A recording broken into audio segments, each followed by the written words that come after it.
What's up, everybody? Welcome in. We've got more information and new details on Ruby Franke's case. The prosecutor is speaking out, and he is giving a lot of new details and insight that we didn't know before. And so I like when something like this comes out and it's not just a whole bunch of the same information. There is some repetitive things like about sentencing, which we're going to skip through a lot of that. But he gives us a lot of details on who he thinks is more culpable, what they're going to do as far as the parole board, how he thinks the sentences are going to go, and a lot more information that I had not heard before or hadn't picked up in exactly the same way, hearing it from the prosecutor's mouth. So that's what we're going to break down on today's video. Make sure you guys hit that like button and subscribe if you haven't already, and hit that reminder bell so that you get alerted every time we drop a new video, whether it's Ruby Franke, whether it's Diddy, YSL, Valo Daybell, whatever case it is we're covering, you get alerted so you can come and join us here either for a premiere like today or a live in other circumstances. So we're going to bring the video up now. I'm going to play just kind of the first clip that he says, then I'm going to skip through the whole intro because we know who he is. We know about this case. If you don't, check out our playlist on YouTube for Ruby Franke and Jody Hildebrandt, the 8 Passengers mom. Everybody who has worked on this case has gone home and cried. Everybody who has worked on this case has gone home and cried. Not a surprise at all. All of us probably feel the same way he does. She gives a brief intro, and then we get to his thoughts on the case. Familiar with either women and was shocked with the response the case brought. Had you ever heard of her before that? I hadn't, and nobody who has worked on this case from the law enforcement side was aware of it that I've talked to either. I also had no idea what this was. When you guys were sending me this, multi-million subscriber YouTube page mom gets arrested, I was like, how have I never heard of this? I had literally never heard of it before this case started. So it's not surprising to me. So we were all kind of oblivious that we would get this media storm on this case. Nearly right away, Clark's team at the Washington County Attorney's Office was on the case. So I was hearing about it probably the day after the arrests. Our special victim prosecutor team was working with officers the day of. So they're getting calls, hey, we're working on warrants. We've got a crazy child abuse case. And so our office was involved that first day and having those communications back and forth with Detective Bate. But I wasn't really aware of it until the next day as we're talking about, what's going on, how we're going to handle this. And almost right away, the case stood out. We cover child abuse cases, right? Like, unfortunately, child abuse is something that happens in all the communities in our country. And it's something we should always be speaking out against and trying to stop, right? In our office's institutional memory, we can only think of one case that is comparable to this. And that's with, 15 prosecutors collective experience. Okay, so immediately this case didn't feel normal on the, whoa, this is an awful case perspective. And for better or for worse, this case was also felt different to all the people doing the investigative work, because statistically crime occurs and is reported more often in low-income communities, right? It's not that often that you have, a $2 or $3 million home in a like super secluded subdivision. So that's interesting to me. Are we sure that there's not abuse going on in highfalutin neighborhoods and multi-million-dollar homes? Is it less likely? Maybe, but I think it's interesting that even law enforcement and prosecutors think it's less likely. Like, he's saying this on national TV, that it's less likely for like rich people in their big houses to be abusing their kids. I think sadistic people come in all different socioeconomic statuses. So I think that's very interesting to hear him say. I'm not like blaming him for that. That probably is true that this neighborhood doesn't have as many arrests as some, neighborhoods in rougher parts of town, but it's interesting that that's on their mind. Where you're having like, you don't get domestic violence calls to that community very often, right? So that felt different. The severity felt different. And obviously the media coverage felt different. Clark says the first indication that the case would take the world by storm was Ruby and Jody's first appearance. It was supposed to be held virtually, but too many viewers from across the globe trying to watch caused the link to crash for everyone tuning in. So we were getting ready to do the arraignments on these cases, and I got a call from the jail, who we work with a lot, right? So I get a call from the jail and they say, hey, we can't log on to the system. And so we called the court, and the court said, yeah, it's full. Like, it has like, I don't know, 1,000, 1,500 people can be logged in to watch what the court streams. And that's when they started to figure out exactly how high profile this case was. And, we talked about it with my dad. We talked about it with a bunch of other lawyers, that when you get the high profile nature like this, you start taking the case very seriously. Not that you didn't before, but all of your I's are dotted, all of your T's are crossed. You know, when there's publicity as a prosecutor, you've got to step up. Our courthouse had never had it be full before. And that was when we kind of had an indication, oh, there's a lot more interest in this than we'd ever anticipated there would be. It wasn't until at least a month after their arrests that Clark realized what he was working with. So those things all rolled in, most of it within the first month. The jailhouse calls obviously continued through sentencing. So I And then think there at was- this point, he's talking about a lot of the journal entries, videos, pictures, stuff, search of the house. Obviously, they got a lot of the details that were just released in the first couple months, besides obviously the jailhouse calls. Additional evidence that was gathered through interviews. And as we're trying to wrap our head around, I don't know if you, one of the things that we released are the Kevin Franke interviews, right? As time went on and people kind of wrapped their head around what was going on, we were able to get better information from interviews, from people as to what had happened, who had been where, kind of a thing. So it really was about 2 months before we really felt like we wrapped our head around what was the relationship between Ruby and Jody, what was the motive behind all this abuse. Let's talk about that, the relationship between Ruby Franke and Jody Hildebrand. And you've been very close to the case, and your team has been covering it for months and going deep into the investigation. How would you describe their relationship? In my mind, I see Ruby as a religious alkalite, like a blind follower of Jody. He sees Ruby as a blind follower of Jody. So we've already gotten some indication that he felt like Jody was more culpable. They're going to double and triple down multiple different ways about how Jody is absolutely the more culpable 1A defendant in this case, which we've kind of, maybe, yeah, probably we think this way. Well, these people that have been more involved than any of us and know more than any of us do, talked to these kids, saw these kids, witnesses, everybody involved.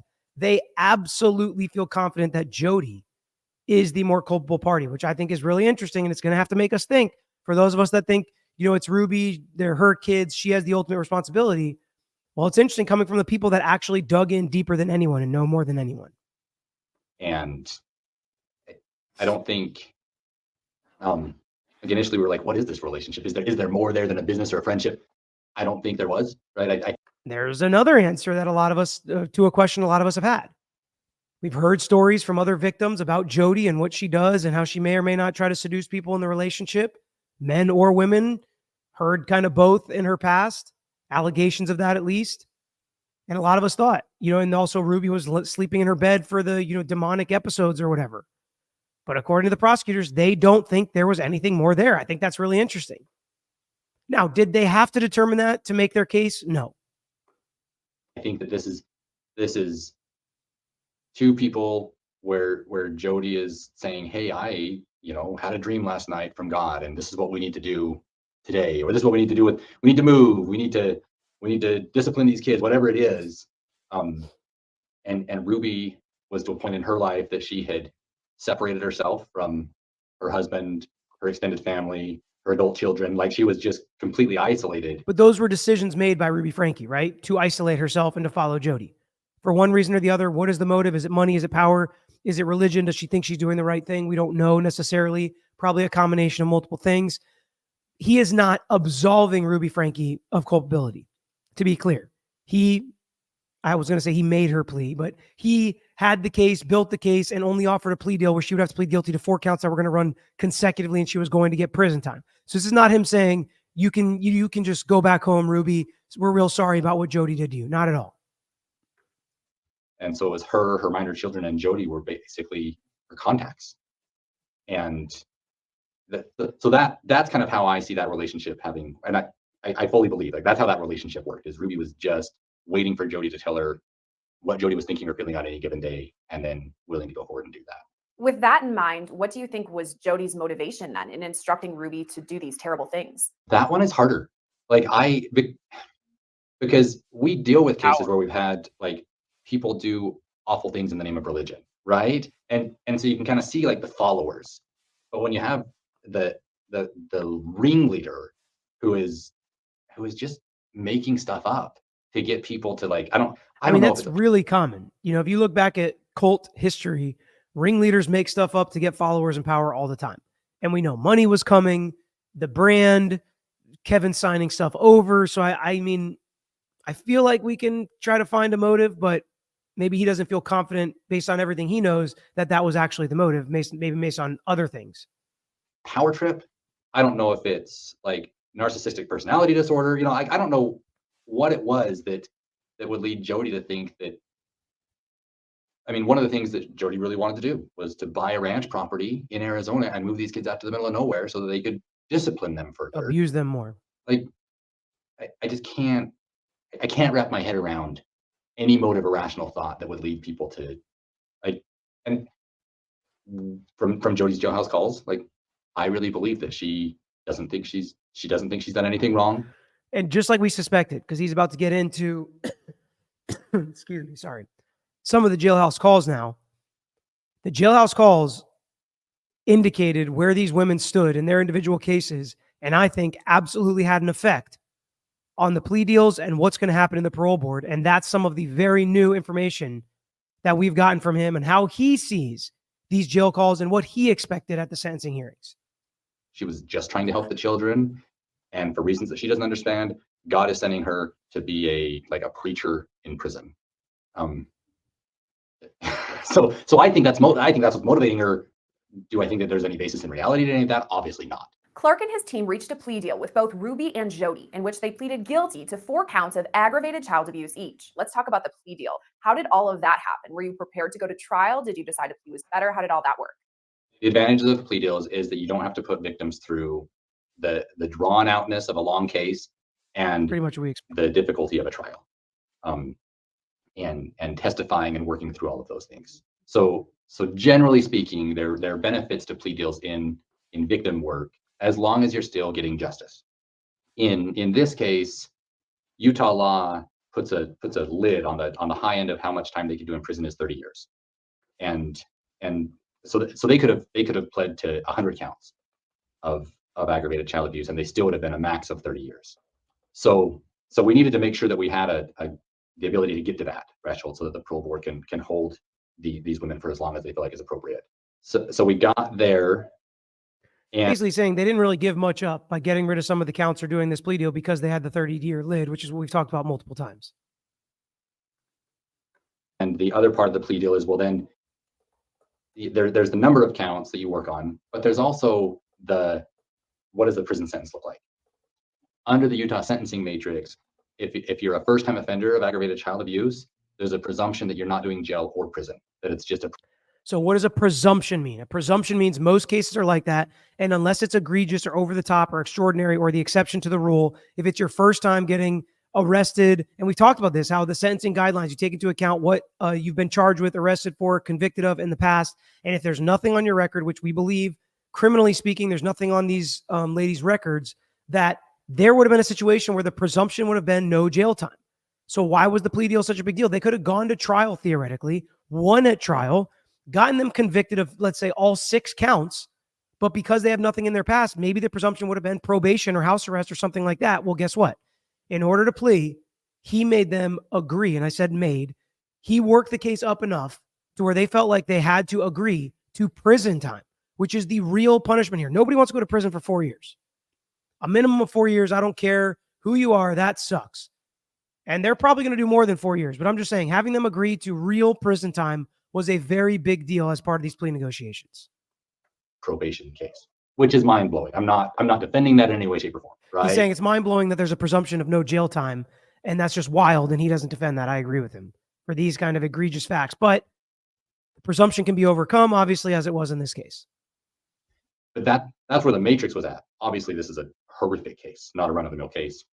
And so what we negotiated in the plea deal was they'd plead to 4 of the 6 counts, and they would agree to prison for each of those, and that the prison would run consecutive, so then we could do a 4-year minimum. In our mind, that was a justice was served. At sentencing, we heard from both defendants. Thank you to the Washington County Prosecutor's Office, Ryan Sham.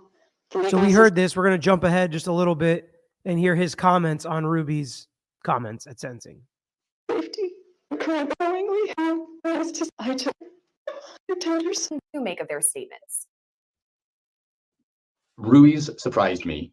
And I did. That surprises me, that Ruby's surprised him based on the jail calls, which they were absolutely listening to, based on the fact that she pled guilty. She admitted to the things in the plea agreement pretty wild to me that surprised him. Is that surprising to you? I thought he knew Ruby was going to do this, but maybe it's just to the level that she went above and beyond, thanking everybody for arresting her and throwing her in prison. Didn't expect that because we've been hearing her jailhouse calls, right? So the things that she said, I believe that to a significant degree that was all heartfelt, right? Like I think that she really does feel awful and realize that what she was doing was horrific. We've never had a sentencing like that where someone's gone through and thanked all of the different government actors. They've never had a sentencing where they've thanked the government actors, which is what I kind of told you too. I've never heard that before. So for people that think, she was pandering to the court or the cameras, maybe she was, but she found a way to do it that no other criminal defendant did it. No matter how much anybody else was pandering or no matter how much anybody else was trying to manipulate, she went above and beyond, which is wild. And maybe there's some slight indication that it's real. And I believe he thinks it's real too. I don't think I'm on an island here. I think he thinks it's real too. And we'll get more of an indication as he discusses it the rest of the video. And so I was just in there feeling surprised, right? I was like, oh, this is different, and we're all trying to have poker faces because it's a big media story. And we expected Ruby to be very remorseful. And I think that what we got was more than what we expected and probably longer than what we expected. I sincerely love these children. Is that what this? She still wasn't admitting she'd done anything wrong as pool as to how many words. So we heard Jody's. So now let's hear his reaction to Jody's comments at sentencing. Thought she was going to say, because she still wasn't admitting she'd done anything wrong, and we didn't think that she would. Like I don't know that she ever will. And so, what do you say in sentencing if you're not willing to really admit to stuff? So we were curious what Jody was going to say, and then I think everybody, we felt the same emotions everybody else felt when you don't admit guilt and you say you love the kid and wish him the best. This kind of makes you want to vomit in your mouth, right? Clark So that's what himself I'm saying. So they were just as angry as the rest of us watching that. This is what somebody who doesn't take responsibility does. She's going to get no points for taking responsibility. It's very clear she still denies what she did. She took a plea deal because she knew she was going to lose, and she just wanted to get anything. Very different than Ruby Franke. And it wasn't just me that felt that way. It wasn't just, half our chat. I feel like half our chat felt that way. Half of ours didn't. The prosecutors feel that way. And that is a big deal. And we're about to hear why that is such a big deal. spoke at sentencing and made a stark comparison about the Franke children's abuse. The state respectfully requests that the court sentence Ms. Franke to consecutive prison terms for each of the 4 counts of aggravated child abuse. This sentence was agreed to by Ms. Franke in her plea agreement and is also recommended by adult probation and parole. She committed horrible acts of child abuse. From May to August in 2023, Ms. Franke and her business partner held her 2 children, ages 9 and 11, turning 12, in a concentration camp-like setting. The children were regularly denied food, water, beds to sleep in, and virtually all forms of entertainment. They were isolated from others and were hidden when people came to visit the house where the children and the defendants were staying. Now we've seen the photos that were so chilling and harrowing even to look at. And we've seen the videos of the young kids so emaciated and having open wounds. You've compared it to a concentration camp. Do you stand by that? So I got a little bit of pushback from a super thoughtful person who reached out to us and said, hey, when you compare such concentration camps, you weaken what happened in the Holocaust. And that's not my impression or intention at all, right? I was really struggling because we couldn't release stuff to the public yet. And I was needing to describe what had happened in the courtroom setting. And I had no frame of reference for that, people look like kids looking that bad and being forced to do, because even while I think it probably had something to do with the fact that they were emaciated and things like that, but probably not a comparison you ever need to make, right? I just would stay away from that personally, but I get it. And I think I appreciate his response that somebody really thoughtful told him he probably shouldn't have done that. To be able to take that constructive criticism says a lot when you just got a huge high profile win as a prosecutor. So I respect his humility there in admitting that maybe it wasn't the best choice, but he explains kind of where he was thinking at the time. So I appreciate that. They were that emaciated and they were still being required to do physical tasks out in the sun for hours and hours and hours at a time. And the only frame of reference that I have in my mind is concentration camp stories from the Holocaust for that, right? So I don't, and it was religiously motivated, right? So I think that there are some parallels there. I don't want to be saying this was, the equivalent of that, because they're very different things. But it's hard to find a frame of reference for this, the starvation, the physical demands, the religious nature. It's hard to find a frame of reference because this is just so outside of bounds of what normal society would do. Both women were sentenced up to 30 years in prison, but it's still unclear exactly how long they'll serve for. I know it's up to the Utah Board of Parole And here is probably the most interesting part of the video, in my opinion, when they start talking about what they expect at sentencing and how the board works. and Probation to determine really how long Ruby and Jody are going to spend behind bars. What do you expect as far as how long they really will be in prison? I don't really have a guess for that. I hope, and I've said this in other settings, right? But I hope that they stay in prison until the community is safe, they're no longer a threat, and the victims in this case are both adult and in an emotional place to where they can figure out how to deal with their mom being. So I believe they are 9/10 and 12/13, depending on, when we're talking about their ages. So we're talking at least 8 or 9 years before they're both adults. So that's double the 4-year minimum, right? So this is kind of information that he is putting out there that the parole board is going to think about. And we have some frame of reference as maybe the minimum is more like 8 or 9 years and not 4 years. But then he said also emotionally stable and able to handle dealing with their mom in this situation and all of these difficulties. So that was a really interesting piece of information to me, that maybe we're looking at 8 or 9 years minimum. And if it's less than that, maybe it's only for exemplary behavior. And I think there's only one of the two defendants that would have any chance of showing that or getting out before then. But I kind of like the idea of waiting until they're adults and they can make their own decisions and they can't be forced to do anything by their mom, even if she has no legal rights. Sometimes people fall back under that captivity that they were under before and can be manipulated, but wait till they're adults and they have rights. I like that idea personally. Let me know what you guys think. Out of prison. That's my hope. Whether that happens or not, I really wouldn't know where to guess. Anywhere between that 4 to 30. I don't know where the board's going to fall on this one. And I don't know how much of an impact, we'll try to have an impact on that on Jody. Part of Ruby's plea deal is that we wouldn't try to have an impact on that. We wouldn't be submitting information or going up and arguing to the board. So that's huge. Part of their plea deal, and we talked about this a little bit, that they're not going to go in there for Ruby's case and try to push the board for more or try to not let the board let her out or not let the board go easy on her. They're not going to do that.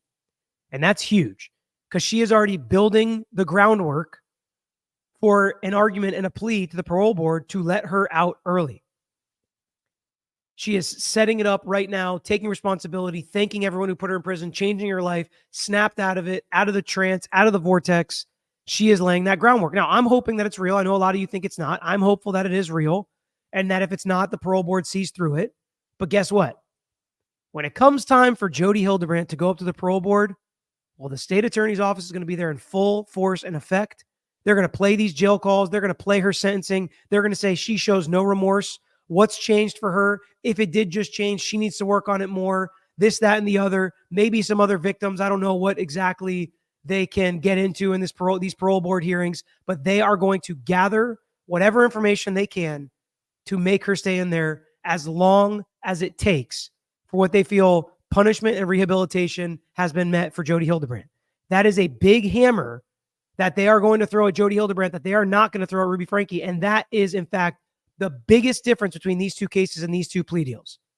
And it's highlighted here at the end of this interview. And that's what I really wanted you guys to take away. Because to me, I would be shocked if they got similar or the same amount of time in prison, according to the parole board.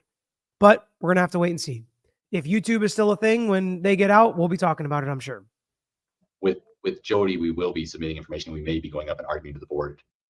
If we want to see clear evidence that she's not going to come out and try to gather more followers and convince them to do, not like. Because she is more of a danger to the community than Ruby Franke. And I kind of said that from the jump. And you guys might disagree with me because I can understand the argument. Ruby Franke had 1 point whatever million followers following her, doing what she did, maybe liking her, looking up to her.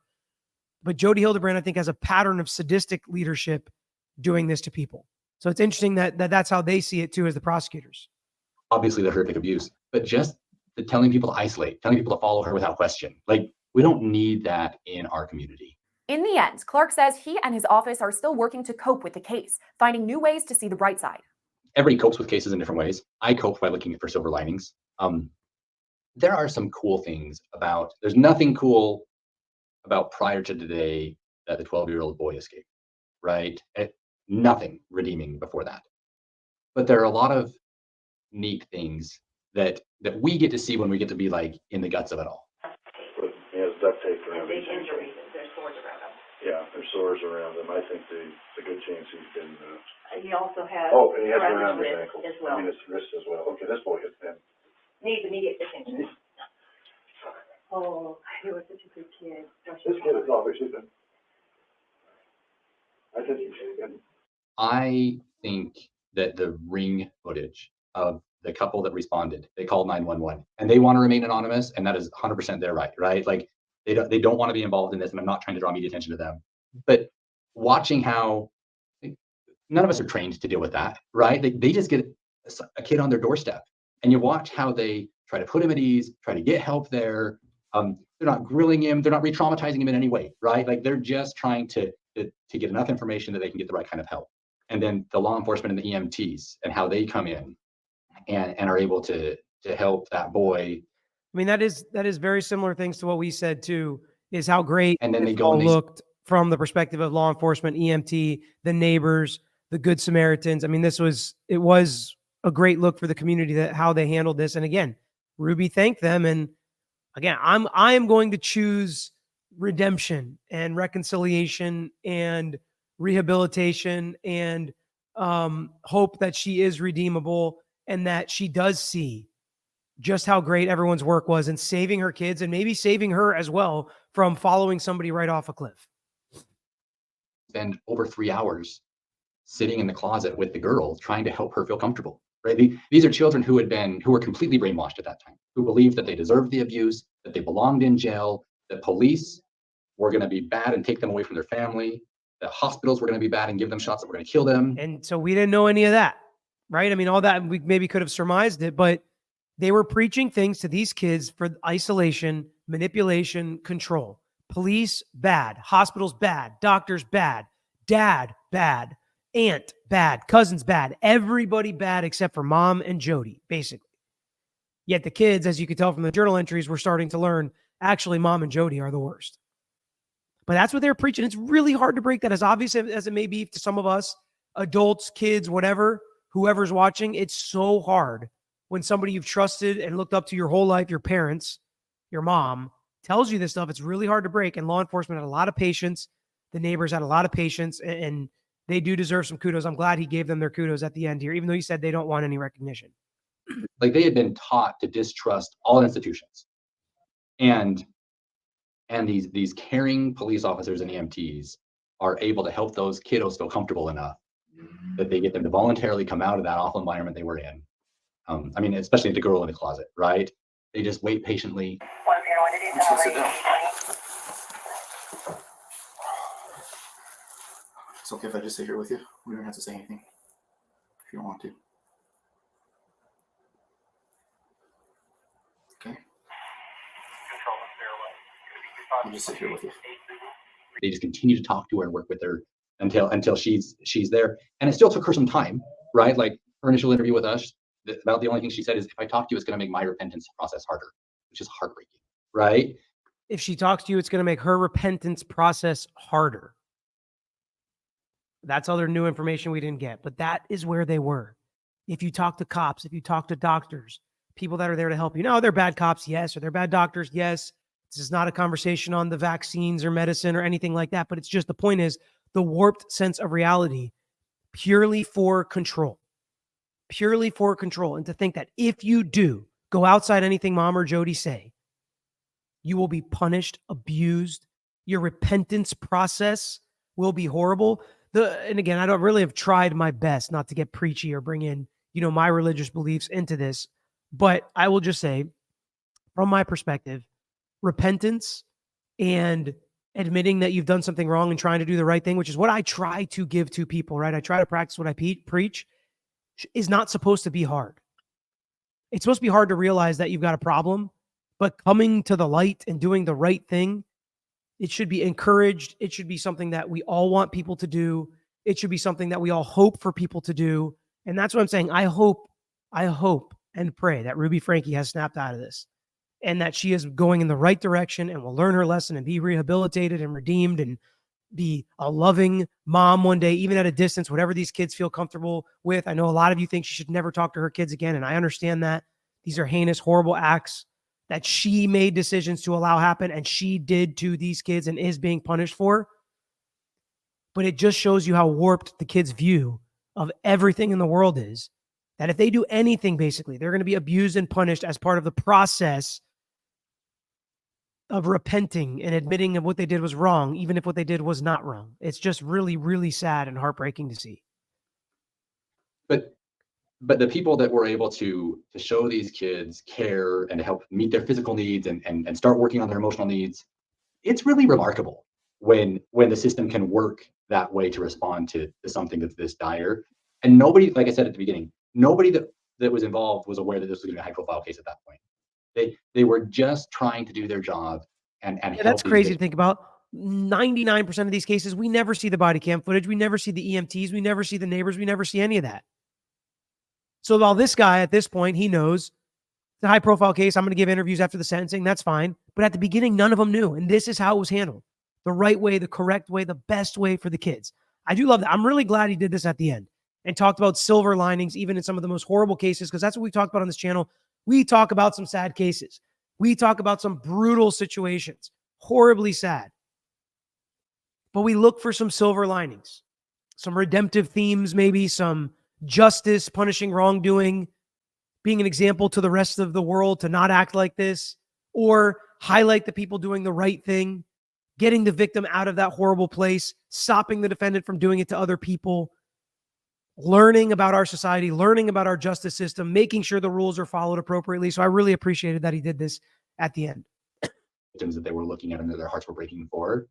And I think that's an amazing part of the story. And it's a shout out to first responders, right? But it's also a powerful reminder of how much good there is in neighbors and in people that sit in the back of ambulances for a living. There's people that sit in police patrol cars for a living and do these hard work. A lot of times they're just such amazing people and they get to really impact lives for good. And that's cool, right? Like that's a silver lining to a really sad story. I asked I love Clark how the Franke children are doing now, and he wouldn't give me specifics, but did say he's optimistic about their recovery. Reporting I loved it. I loved the end of that. And, some new information, some new insight, especially about the parole board, how long we think their sentences are going to be, what they expected at sentencing, and how they were surprised with Ruby, but not surprised with Jody. That should tell you everything you need to know. So let me know in the comments what you guys think, where you agreed with me, where you disagreed with me. I understand this is a very difficult case. There's a lot of passion. There's a lot of feeling for the kids. I understand they're the number one most important people in this case, and we need to make sure they get right and they are protected. And things going forward are better for them because that's what they deserve. And it's really sad to think that they went through this. But I appreciate you guys following along and sending me this stuff. Again, a bunch of you guys sent me this interview to take a look at. Make sure you hit that like button and make sure you subscribe to our page if you haven't already. But for now, that's all I've got. Till next time, I'm out of here. Thanks for watching another episode of The Lawyer You Know. If you enjoyed the episode, please hit the thumbs up and share with your friends who may be interested here on YouTube. And don't forget to subscribe. You can also follow us on Instagram, Twitter, Facebook, and TikTok. And don't forget to check out the Lawyer You Know podcast with new seasons dropping every quarter. If you have a case you want to talk to us about, if it's a personal injury case, wrongful death, catastrophic injury, car accident, or slip and fall case, please email us at lawyeryouknow@gmail.com. And of course, all these links I just mentioned are included in the description below on this episode and every episode. So until next time, this is Peter Tragos, The Lawyer You Know.